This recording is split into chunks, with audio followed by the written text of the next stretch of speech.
sebutkan satu nama orang di kader PAN yang menurut Mas nggak banget nih orang. Zita Anjani. Kenapa? Ada ini nggak sih Mas, diskriminasi gitu dari senior-senior yang Ada ngalamin? Iya. Karena ada indikasi chartnya itu udah diatur. Iya. Kalau judi kan kita nebak ini barang jatuh ke kiri atau ke kanan. Iya. Kita gak tahu kan. Kalau dia udah kagak diatur. Oh nanti kita jatuhin ke kiri nih. Iya. Rampok emang.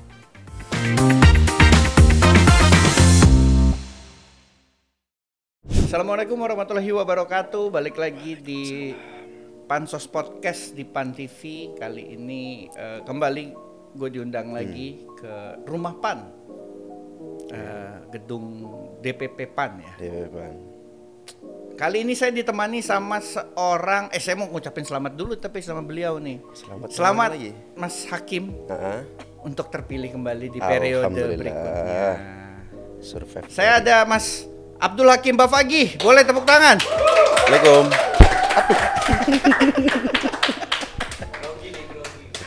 Grogi. Gak biasa tampil depan kamera. Udah tenang. Ya kan? Memang gini lagi usia-usia aktif ya Bun ya. Mas Hakim, ngomongin usia. Ini boleh sambil lekos ya? Boleh, boleh. Kita kali ini episode santai aja. Mas,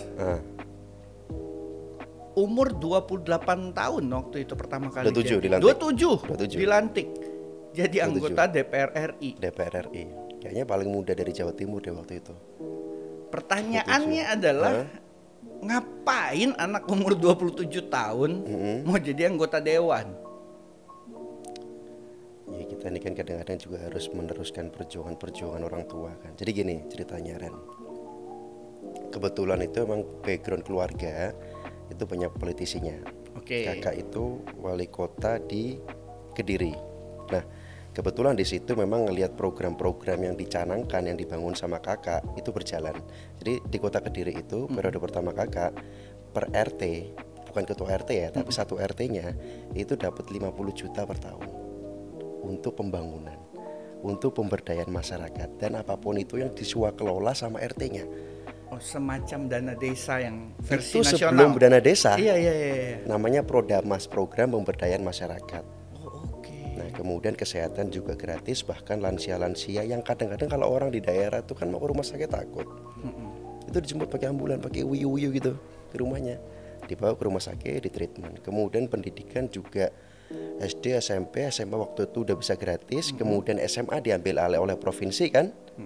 Kan sekarang kan kewenangan SMA di ranah provinsi kalau Jawa Timur. Nah, akhirnya di SD dan SMP itu yang kemudian tetap bisa menjadi gratis. Nah, di situ saya melihat ketika kebijakan-kebijakan politik itu dikelola dengan baik, hasilnya produk politik yang luar biasa. Dan memang kemudian pada waktu itu ayah saya yang menawarkan kepada saya untuk mencoba maju sebagai anggota legislatif di tingkat nasional. Seperti itu.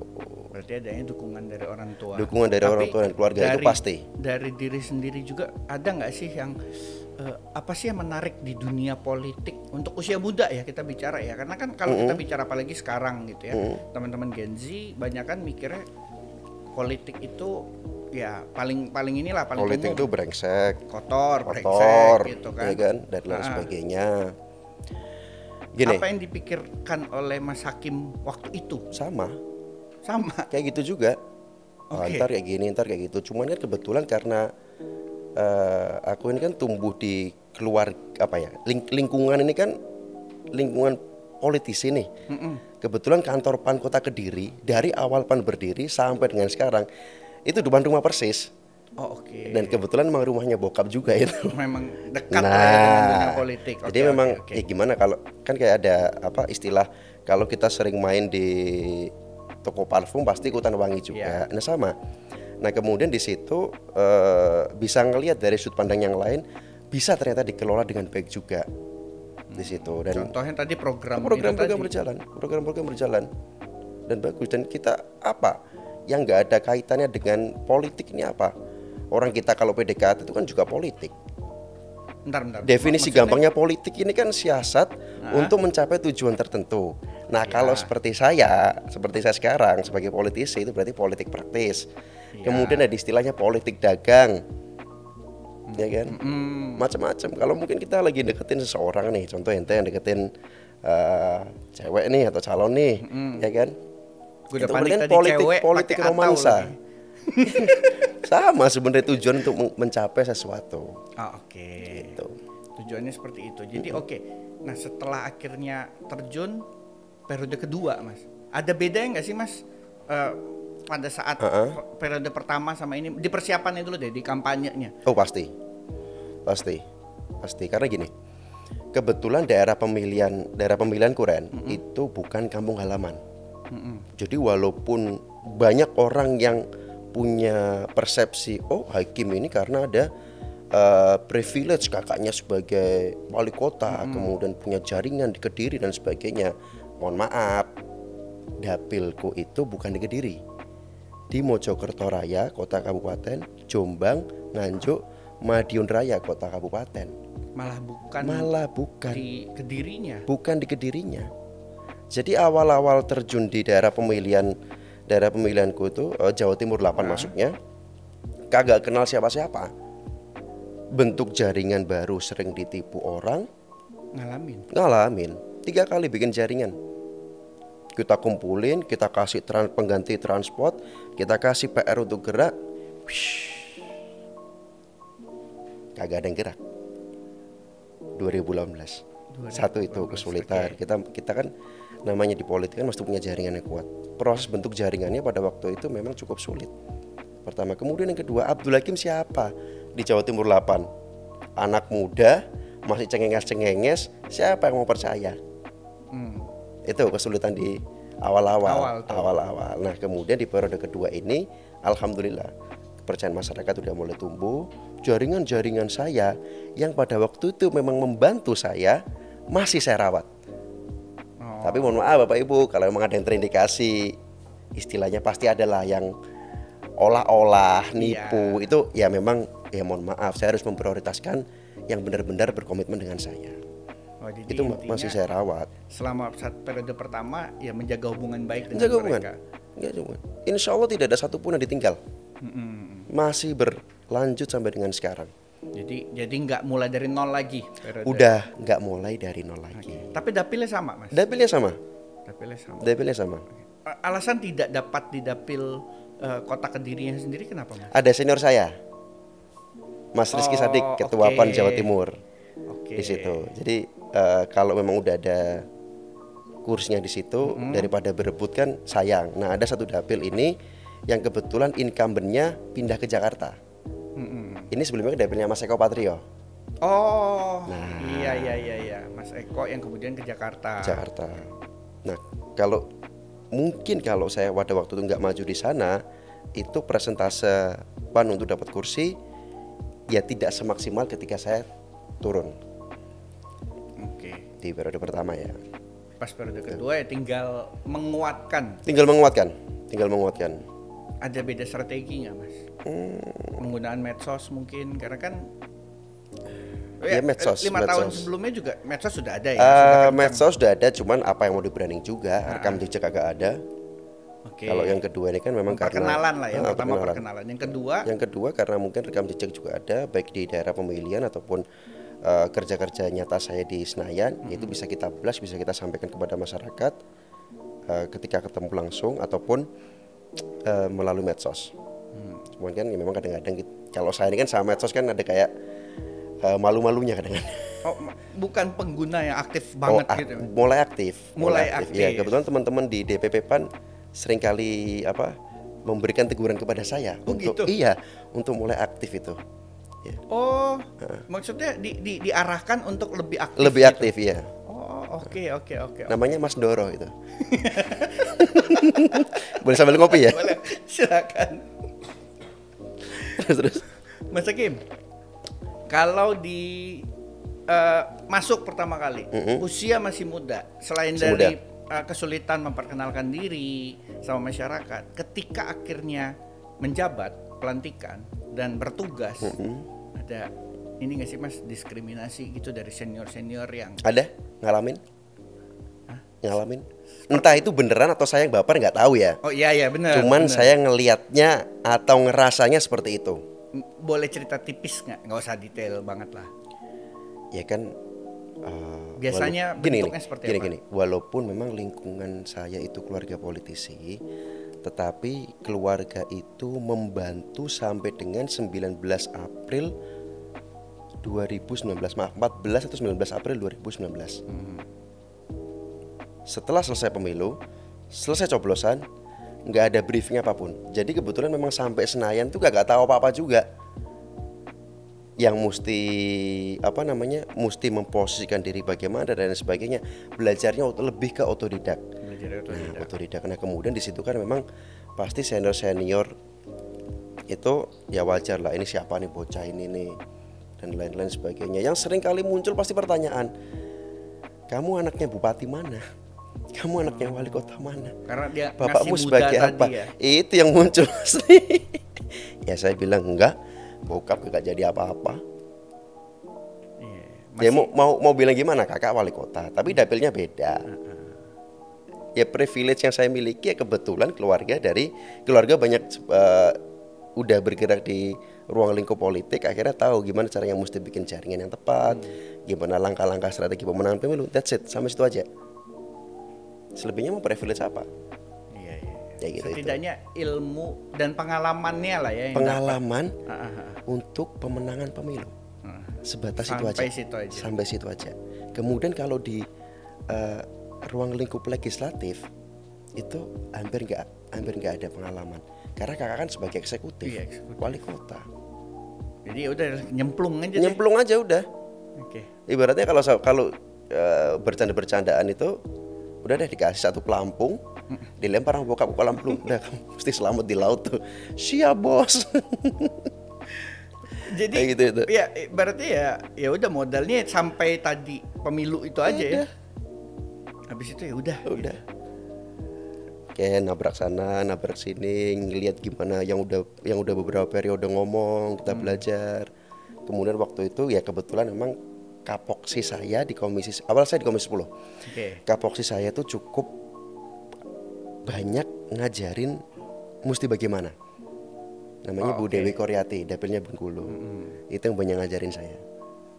Saya masih ingat. Beruntung, saya masih ingat Kim 3 bulan pertama kamu ngomong bebas. Salah bener bebas. Nah kalau habis 3 bulan masih bego saya marahin. Oh siap bunda gitu. Oke. Tapi memang awal-awal diskriminasi itu kelihatan banget. Kelihatan banget. Tapi saya ngerasanya atau mungkin baper, alam nggak tahu ya. Oke. Mas, ada salah satu anggapan di masyarakat yang bilang bahwa kalau mau jadi anggota dewan gitu, mau jadi politisi itu harus mapan. Harus ya kasar ngomong orang bilang kaya deh gitu. Karena kalau enggak susah. Tapi ada juga yang bilang orang makanya jadi anggota dewan itu biar kaya. Nah yang bener tuh gimana sih menurut Mas Hakim? Jawaban untuk pertanyaan ini akan berbeda-beda di setiap masa. Oke. Di setiap tahunnya atau di setiap periode tertentu. Kalau pertanyaan ini di periode 2004 sama 2009, jawabannya bisa beda. 2009, 2014 bisa beda. 2014, 2019 bisa beda. Tapi kalau konteks pertanyaannya 2024 kemarin, kalau kagak ada duit, sulit bos. Sulit, mohon maaf. Di daerah pemilihan saya, suara tertinggi itu bukan incumbent, pendatang baru. Beberapa suara tertinggi ya, pendatang baru, rekam jejak belum ada. Berarti dia paling tidak berhasil penetrasi informasi dirinya kan ke masyarakat. Oke. Ada yang penetrasi, bahkan ada yang nggak pernah turun. Billboardnya banyak. Kagak ada. Wah. Itu ada itu. Waduh. Itu yang kejadian itu. Mohon maaf, realitanya seperti itu. Di dapil saya, yang saya tahu mungkin kalau saya bilang rekam jejak saya mungkin kurang objektif ya. Saya contohin. Ada dari namanya incumbent 3 periode. Kalah suaranya sama pendatang baru. Bangun jalan, bangun jembatan. Saya udah bagi puluhan ribu beasiswa. Bangun sekolah, bangun ini, bangun itu. Pelatihan. Kalah. Lah ada apa ini berarti? Ya itu Kira-kira pertanyaan. instrumen apa ini yang bisa menggerakkan masyarakat kemudian terjadi hal seperti itu? Turun ke jalan, turun ke masyarakat juga jarang. Maksudnya Kagak ada. tidak, malah Ada yang bisa kagak dibilang ada. tidak turun. Terus billboard, Kagak ada. Suaranya brosur tinggi. gitu-gitu tidak ada juga. Lebih tinggi daripada Mbak Estu. Udah nggak usah kalau saya pasti kalah suaranya. Saya juga kalah. Tapi yang ini incumbent 3 periode bisa dikalahin. Nah, nalarnya ini gimana nalarnya ini? Dan itu kejadian. Oke. Itu kejadian. Nah, ini yang sangat disayangkan. Berarti bayangkan misalnya saya nih Mas, tidak punya pengalaman, tidak ada keluarga yang punya Punya duit ilmu nggak? tadi. Punya duit nggak? Tidak misalnya. Nggak punya? Iya. Ya Nggak udah. ada logistik saya. Pendulang suara aja. Maksudnya gimana? Jadi pendulang suara aja. Pendulang suara tuh bagaimana? Pendulang Mas, suara konteksnya? itu jadi ente gerak, oke. Untuk Bener nih, banyak saya turun ketemu masyarakat iya nih. turun. Oke. Untuk menuhin kuota suara supaya partai itu dapat kursi. Berarti Itu yang sebenarnya kejadian. yang salah Saya belum tahu yang salah siapa. konteksnya, maksudnya apakah memang sudah sistemnya calegnya yang bermain seperti itu atau masyarakat kita? Jadi kayak lingkaran setan. Pertanyaannya pertanyaannya duluan ayam apa duluan telur akhirnya. Oke. Di 2019 pun saya juga melihat tandem saya DPRD provinsi bawa bantuan 50 miliar lebih, membangun 3 kecamatan lebih dari 30 desa, desanya terintegrasi. Sebelumnya jalan Makadam 4 meter, jadi 6 meter udah cor-coran, dikasih lampu terang benderang. Hari akhir gara-gara kagak ngasih, terjun suaranya. Nggak ngasih ini, nggak ngasih tipis-tipisan. Enggak ngasih tipis-tipisan. Silakan didefinisikan sendiri apa artinya Iya, tipis-tipisan iya, itu iya, ya. iya. Kalah. Oke. Sekarang daerahnya itu nggak ada pembangunan sama sekali. Kagak ada pembangunan. Setelah teman Mas Setelah Hakim tidak menjabat lagi itu ya. Oke. Dan saya menurunkan program ke daerah itu ya pasti mesti berhati-hati dong. Jangan sampai program yang saya turunkan ini menjadi mubazir. Ntar udah nurunin banyak, tetapi masyarakatnya yang kita khawatirkan gampang terpengaruh. Itu kejadian, makanya pertanyaan ini itu tergantung konteksnya kapan ditanyakannya. Kalau sekarang sulit, Ren. Sulit. Berarti ya Diperlukan. kalau Tetap diperlukan, tetapi turun ke lapangan juga diperlukan. Bukti kerja nyata juga diperlukan. Jadi ya walaupun ada ngempet sama ngenesnya, tapi ya tanggung jawab kita lah sebagai politisi untuk menyampaikan kerja-kerja kita kepada masyarakat. Gitu.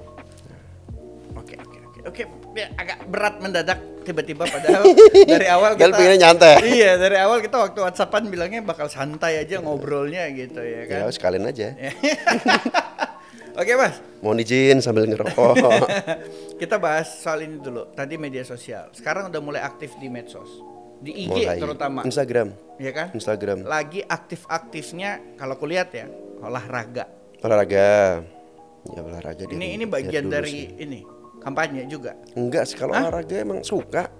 Bukan bagian kampanye, aku anak muda, hidup sehat, Ya kebetulan mendukung. mendukung dan kebetulan keren aja kan. Cukup membantu. Tapi emang hobi olahraga. Emang hobi berarti? olahraga. Oke, olahraga paling suka apa, Mas? Sepeda. Oh, suka sepedaan. Sepeda suka. Sepeda. Saya bosen loh sepedaan. Sepeda suka. Suka ya memang Sepeda. ya. Oke. Lari juga suka. Lari. Nah, sepeda, lari. Nah, saya Ada tambahin satu, berenang juga renang suka. juga. Makanya kemarin baru saja menyelesaikan triathlon. Triathlon di Bintan. Itu pertama Di kali. Bintan. Di Itu Bintan. pertama kali. Pertama kali yang full rangkaian triathlonnya ya. Ah. Itu di Bintan kemarin. Oke, Mas, monggo mungkin dijelaskan dulu triathlon itu olahraga apa, ngapain sih? Oke, jadi triathlon itu, nah ini jelasin olahraga sambil ngerokoknya konten.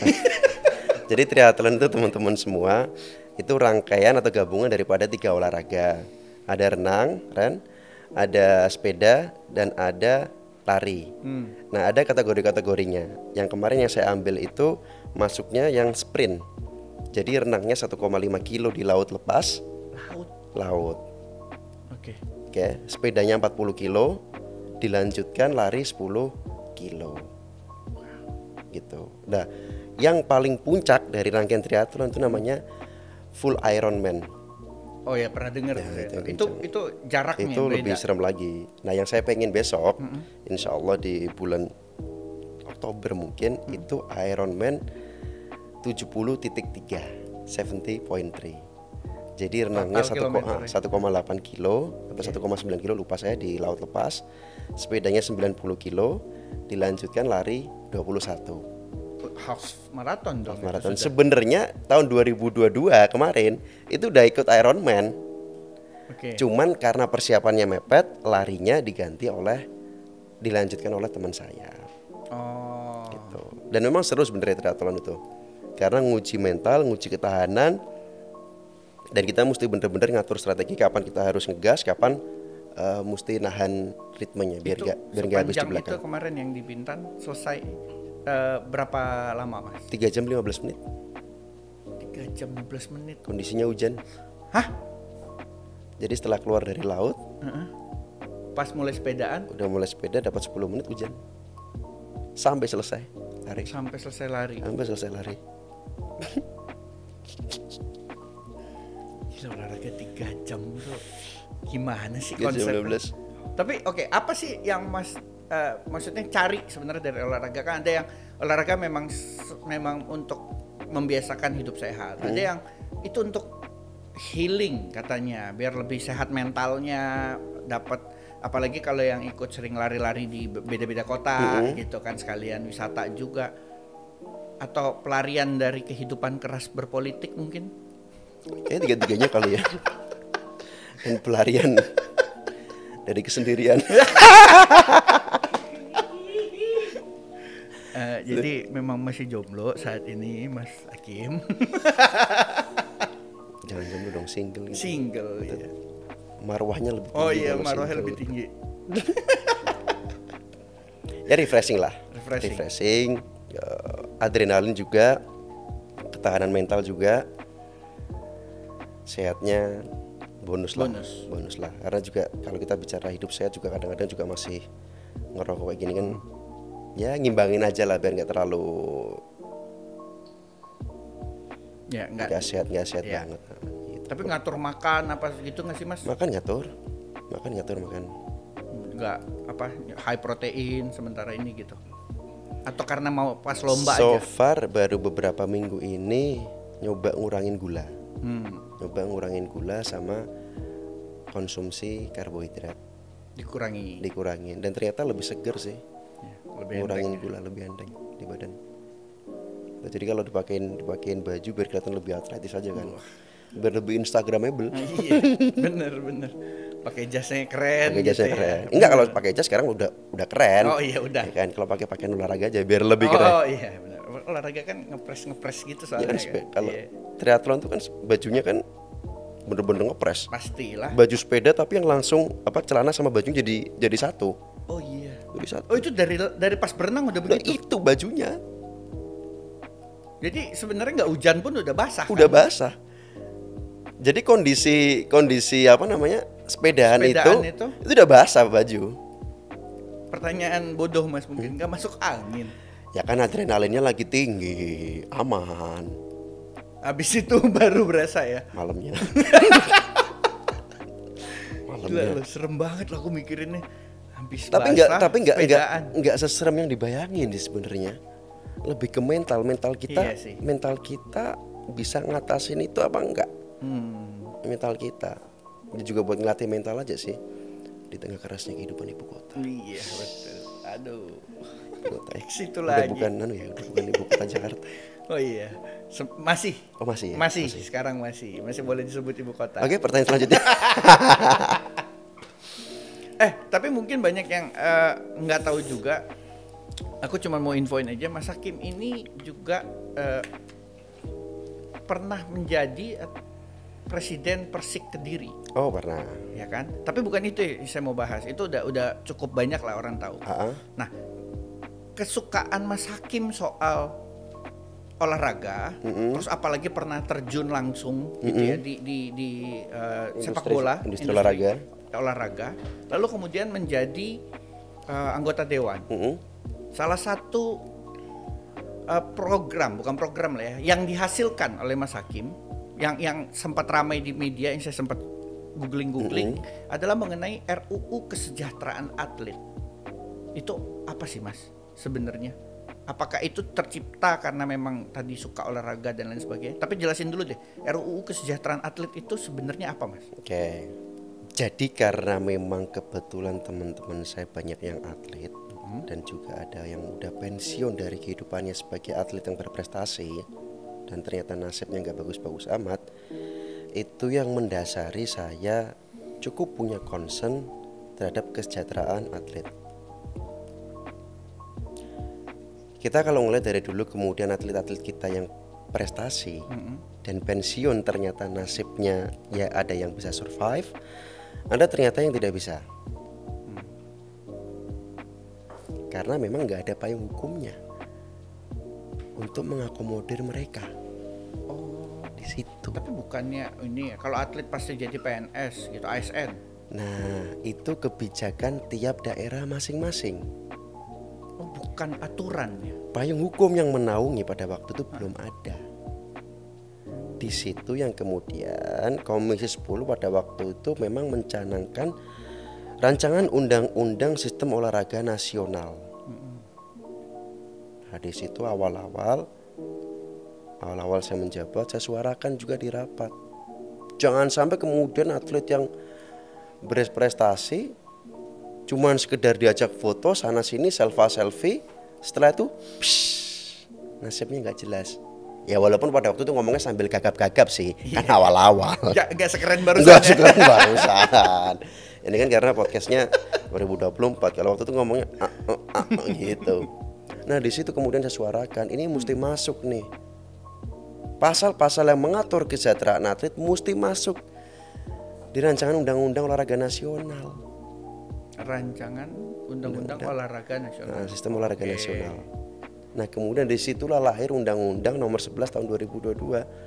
Pasal 99 sampai dengan pasal 100 itu yang mengatur kesejahteraan dan jaminan sosial atlet. Berarti statusnya sudah jadi undang-undang, Mas? Sudah. Pasal 99. Coba dicek. Jadi teman-teman atlet silakan dicek Undang-Undang nomor 11 tahun 2022 pasal 99 dan pasal 100. Itu yang mengatur berkaitan dengan kesejahteraan atlet dan juga jaminan sosial terhadap mereka. Sudah aktif sebagai undang-undang. Walaupun memang sekarang lagi disusun peraturan teknisnya. Kan setelah undang-undang jadi mesti disusun peraturan pemerintah atau peraturan menterinya kan. Iya. Oke. Itu. Jadi alhamdulillah. Ya kita ikut senang, ikut bangga. Itu sebagian kurang lebih mengatur apa aja Mas selain tadi soal pensiun. Lalu apa lagi Mas yang diatur di sana? Jadi memang yang saya suarain pada waktu itu ya. Saya detailnya sedikit, perlu baca supaya tidak salah menyampaikan ya.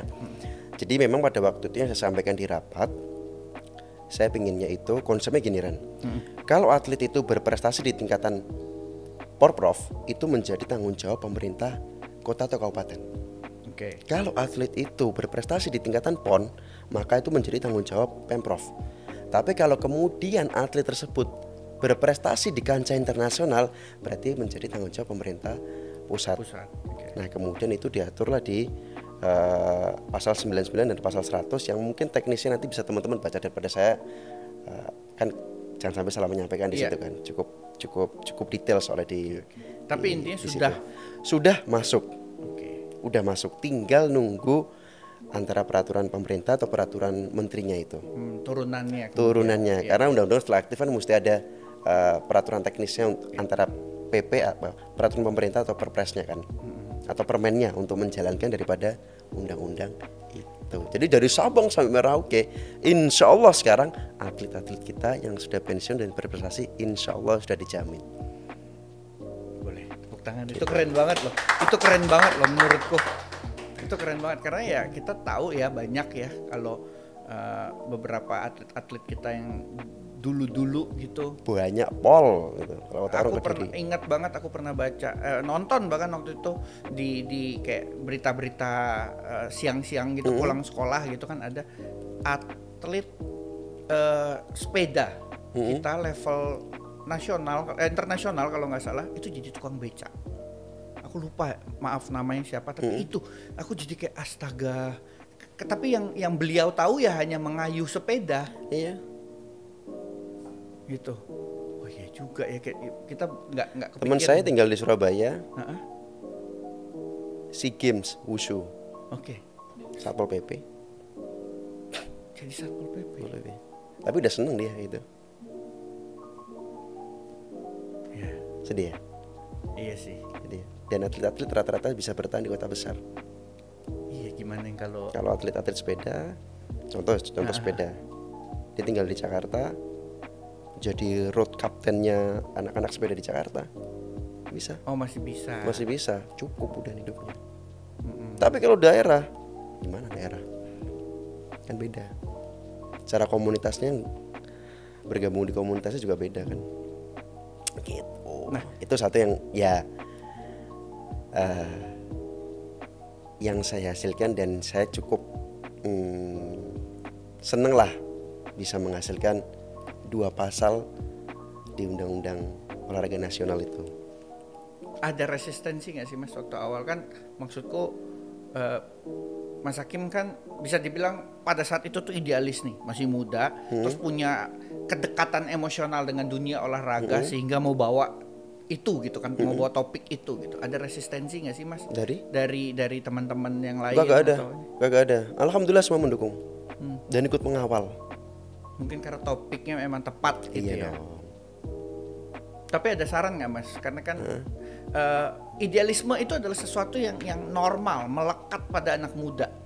Kadang kita seringkali nih teman-teman yang nonton mungkin juga lagi idealisnya tinggi nih berhadapan dengan senior lah kita bisa bilang kan di dunia itu mungkin di dunia kerja atau mana apapun itu iya kan di pekerjaan. Gimana sih menyampaikan aspirasi kita tuh supaya kita tuh didengerin sebenarnya? Tahan ego. Kuncinya itu tahan ego. Kadang-kadang kan anak-anak muda nggak bisa gini kono. Ini bukan yang kamu sampaikan tapi gimana cara kamu menyampaikannya. Betul. Benar ya. Padahal yang dia sampein benar sebenarnya, cuman karena egonya sehingga deliverynya nggak enak. Deliverynya nggak bisa. Kalau pernah ada judul buku itu, it's not what you say, but the way how you say it. Kan bagaimana cara menyampaikannya kan. Gitu. Bener sih. Nah, itu tuh catatan. Itu tuh. Kalian semua, termasuk kita, saya. Kopi dulu. Kopi dulu. Anak muda politik sekarang lagi ngetren ya tuh saya lihat di Instagram. Banyak banget. Semua nempel sama Raffi Ahmad. Oke. Gitu loh. Sebagai salah satu sosok mungkin dianggap sosok influencer anak muda gitu. Paling sukses. Iya betul. Tapi sebenarnya menurut Mas Hakim sendiri pantas nggak sih anak muda mengambil posisi-posisi strategis di pemerintahan? Pantas, sangat pantas. Tapi juga jangan kemudian arogan. Nah, tuh. Kadang-kadang kan kita kan, contoh saya nih, saya menyontohkan diri saya sendiri aja. Berat loh jabatan itu. Kadang-kadang kita ketika mendapatkan jabatan itu kesempatan untuk lupa diri, kebawa suasana itu tinggi loh Ren. Mungkin sebelumnya bilang enggak aku pasti benar pasti lurus, tapi begitu dapat lain ya Mas ya. Enggak cuman itu aja, jadi arogan. Itu kan gampang kan. Dipuja-puja orang kan kadang-kadang lupa gitu. Kakinya masih nempel tanah nggak sih? Ini gitu kan. Kadang mesti pinter-pinter. Napak gitu. Tetapi apakah kalau dikembalikan lagi harus memegang peranan penting di pemerintahan? Iya, betul sekali. Perkembangan zaman yang sebegitu luar biasanya sekarang Kan kita generasi muda ini yang bisa ngikutin. Apa tuh Mas tantangan yang menurut Mas ya ini memang salah satu yang bisa jawab tantangan ini ya generasi muda. Misalnya apa Mas? Ingat gak? Indra Kents, Doni Salmanan. Ya. Ingat kan? Itu di DPR yang menyuarakan pertama kali saya. Waktu Menteri Perdagangannya sebelum Bapak Zulkifli Hasan, Bapak Lutfi itu, saya suarakan. Ini bukan trading, bukan juga main saham, bukan juga main kripto. Ini nggak jelas barang. Binary option itu yang nipu itu. Benar juga. Flexing so iye. Dan itu kita yang muda. Bahkan judi juga bukan loh.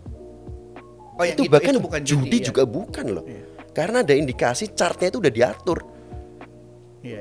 Kalau judi kan kita nebak ini barang jatuh ke kiri atau ke kanan. Iya. Kita gak tahu kan. Kalau dia udah kagak Diatur. Oh nanti kita jatuhin ke kiri nih. Iya. Ngerampok emang. Nama penipuan. Dibangun citra sebegitu hebatnya orang-orang ini. Masyarakat kita kan gampang silau kadang-kadang ya. Betul. Apalagi penggunaan medsosnya bagus banget dia waktu itu kan. Itu di rapat DPR saya sampaikan kepada Bapak Lutfi ketika itu masih Menteri Perdagangan. Ini bagaimana ini? Nyambung ke yang sebelumnya Mas. Nah di sini kan berarti yang memahami itu kan kita anak muda kan. Di situ. Ada resistensi nggak waktu itu Mas? Maksudnya kan ada kayak karena mereka nggak ngerti nih, bisa jadi kan kayak kan kebanyakan ya saya nggak. Kebetulan nggak ada. Waktu itu nggak. Memang. Alhamdulillah nggak ada dan ternyata di media sosial yang mendukung apa yang saya sampaikan juga banyak dan banyak dari teman-teman influencer yang peduli terhadap masyarakat. Yeah. Itu juga ikut gayung bersambut lah. Waktu itu satu. Kemudian yang kedua contoh nih yang anak-anak muda paham kripto itu kan juga rata-rata yang berkecimpung di dunia itu kan juga anak-anak muda kan. Kemudian penggunaan medsos anak-anak muda juga kan. Nah kalau anak muda nggak ambil peran kemudian skeptis dengan nggak bisa nih politik gini kuno ya mohon maaf, kebijakan kita ditentukan daripada keputusan politik masalahnya. Jadi justru yang anak muda banyak mau memperbaiki, bukan memperbaiki lah, membantu Indonesia menjadi lebih baik ya, ayo gabung gitu Mas. Ayo gabung. Dan kebetulan emang di PAN ini juga memfasilitasi anak-anak muda. Gak ada batas kebetulan di PAN. Sama ketua umumnya gampang banget ketemu. Nah ini yang kesekian kali ya. Gampang. Yang kesekian kalinya saya dengar nih, setiap Gampang kali saya ngobrol di sini semuanya bilang gitu. Emang gampang banget. Gak ada batas. Itu di brief Mas sama Pak Zul, semuanya harus ngomong gini ya. Kagak ada. Emang bener. Gak ada. Karena saya setiap kali ketemu kader PAN semua cerita selalu sama. Ketemu Kagak Pak Zul ada. itu gampang. Gampang banget. Enak gitu, ngobrolnya enak. Emang iya Mas beneran? Beneran. Ya emang orangnya gak suka protokol-protokoleran gitu, gak suka. Kan gampang kadang-kadang tiba-tiba ucul sendiri gitu, ajudannya masih di belakang, kewalahan ngejar gitu. Berarti oke. Ya kebetulan saya melihatnya seperti itu. Betul. Ya. Nggak tahu kalau partai lain saya nggak tahu. Nggak tahu. Dan emang alhamdulillah sekarang anak-anak mudanya di PAN juga cukup banyak. Dan kita tidak pernah ketika menyuarakan sesuatu, nggak boleh, kamu nggak boleh nyuara, itu nggak pernah. Kita nggak pernah dilarang menyampaikan apa yang ingin kita sampaikan. Gitu. Oke. Jadi ada pesan nggak Mas buat teman-teman yang masih muda nih, yang belum tertarik atau mungkin ragu-ragu deh mau terjun ke politik? Politik praktis kali ya. Ya mungkin kalau teman-teman itu tidak ingin terjun langsung ke dunia politik praktis seperti yang saya jalankan atau mungkin seperti partai-partai yang lain, seenggaknya jangan kemudian apatis ataupun skeptis dengan dunia politik, karena kebijakan-kebijakan yang dihasilkan untuk negara kita ini Ren, itu juga merupakan produk politik. Kalau memang ada yang nggak suka, sampaikan dengan baik, kritik tapi yang konstruktif, bukan kemudian malah menghujat sana sini, bermain jempol. Kan gampang kan sekarang kan menyampaikan apa yang nggak disuka, kau petik sembarang, ketik sembarang posting, jangan seperti itu. Bangsa ini nggak bisa dibangun tanpa kebersamaan. Biarkan yang kami berjuang melalui jalur politik praktis, dan mungkin teman-teman generasi muda yang lain, ayo kalau memang ada hal-hal yang perlu disampaikan yang ingin dibangun bersama, ayo kita bangun bareng-bareng. Karena kalau enggak bisa. Kira-kira seperti itu. Tidak apatis mungkin salah satunya ya ikut nyoblos, jangan Ikut golput, nyoblos, jangan paling golput, tidak jangan gitu ya. golput. Jadi membantu memilihkan ya wakil rakyat yang menurut kalian emang bener gitu ya. Iya, dilihat rekam jejaknya, kerja nyatanya bagaimana. Bukan kemudian bergantung pada tipis-tipis yang seperti yang sampaikan tadi. Itu sudah salah satu membantu untuk memperbaiki atau menjadikan bangsa kita lebih luar biasa. Oke, mantap. Thank you banget Mas Hakim. Sekarang kita mau main-main tipis-tipis Mas. Oh, tipis-tipis. Ada ini apa nih? Truth or Dare. Oh, Truth or Dare Mas, nggak usah nyontek. oh pasti nyontek ya? Oh, Kita pilih dulu pertanyaan pertama. Jadi aku akan kasih pilihan truth or dare. Mas Hakim boleh pilih truth untuk jawab atau dare, nanti ada ininya lah, tantangannya lah. Tantangannya nggak susah lah, lari 10 kilo lah kan, aman. gampang Kan? lah itu. Agak ngerepotin ya. Kasih. Agak nggak pernah ada kelihatan ini dong. masuk tiba-tiba ya. Agak beda episode Spesial. ini. Jadi, Oke, pertanyaan pertama Mas, mau truth or dare Mas? Ini terkait hubungan pribadi. Nah, mau karena tadi truth atau dare? udah ngintip ya, dare aja deh.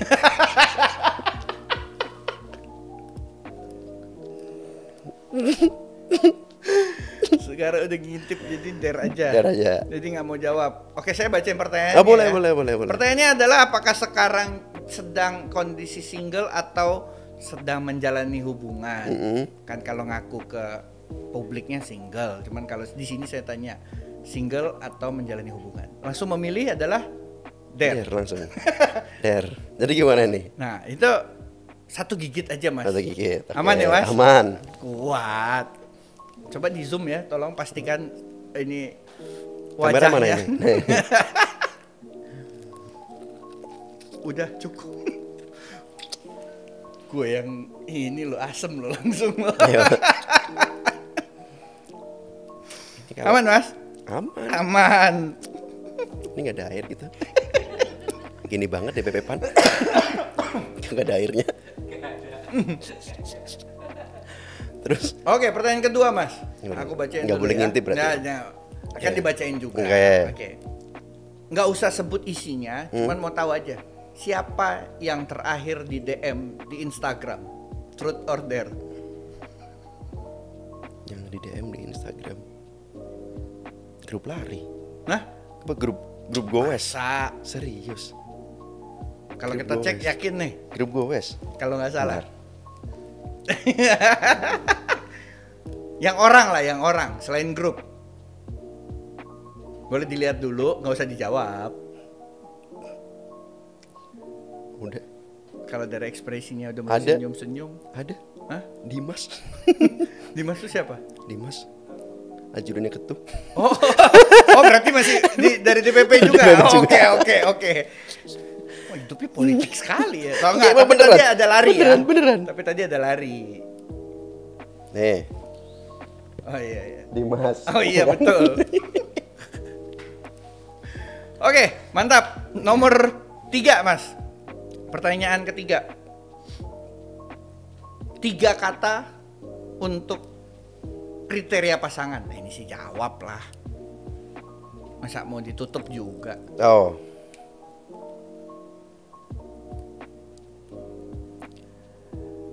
Sabar. 2. Satu sabar. Kemudian yang kedua pengertian. Yang ketiga mengingatkan. Sabar, Pengertian, mengingat. mengingatkan. Ya dong, sabar. Sebagai politisi kan kadang-kadang jam kerjanya nggak tentu, Oh, oke. ya kan? Pengertian, ngertiin. Karena jam kerjanya nggak tentu. Karena jam kerja nggak tentu. Mengingatkan, mau ngingetin. Pak pulang. Karena udah nggak tentu kan? Nah, apa pulang? Ya. Boleh. Itu yang lagi dicari ya Mas ya. Tuh. yang kita ingetin juga. Agak susah nih korek-korek ini. Oke, mantap. Pertanyaan keempat berarti Mas. Kan tidak mungkin semua hal itu positif, betul kan? Benar. Ya? Dalam segala sesuatunya. Sebutkan satu nama orang di kader PAN yang menurut Mas, enggak banget nih orang. Dalam konteks apapun bisa jadi enggak bangetnya karena gila dia lebih jago lari daripada gue. Boleh. Oh. Siapa menurut Mas yang Zita Anjani. Kenapa? Kenapa? Berani. Oh dia lebih, menurut Mas berani mengambil apa ya, standing point yang itu riskan, tapi dia bener-bener ini gue nih. Di situ ngerasa gue masih kalah nih sama Zita. Jauh. Enggak banget, cuman oke. Enggak banget ya. Cuman oke. Tapi oke banget justru di situ ya. Tapi ngeselin ya. Apa? Ngeselin karena belum bisa segitunya. Ngeselin kadang-kadang. Ngeselin kadang-kadang. Mbak Sita kadang-kadang ngeselin. Agak lain tuh yang terakhir, agak beda ngeselinnya tuh. Oke, pertanyaan terakhir. Sudah 2 periode, langsung aja. Periode ketiga masih mau nyalonin lagi atau mau masuk eksekutif?